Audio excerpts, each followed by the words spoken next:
মহান মুক্তিযুদ্ধের মাসের এই বিকেলে আমরা একত্রিত হয়েছি সোনারং তুরুছায়ার আলীজাকের চত্বরে। আজ মার্চ মাসের 10 তারিখ।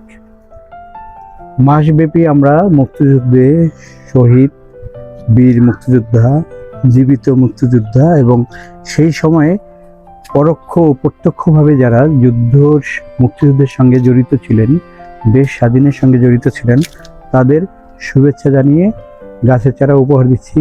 প্রতিদিন আজ উপহার দিচ্ছি আমাদের বন্ধু সতীর্থ রোমিও রহমান মামুনের সৌজন্যে। মামুন আঙ্কেলকে শুভেচ্ছা। প্রিয় বৃক্ষপ্রেমী, সংস্কৃতিসেবী রোমিও রহমান মামুন, তোমাকে জানাই অগণন শুভেচ্ছা। তোমার সাফল্যময় সুস্থ জীবন কামনা করছি। ধন্যবাদ সবাইকে।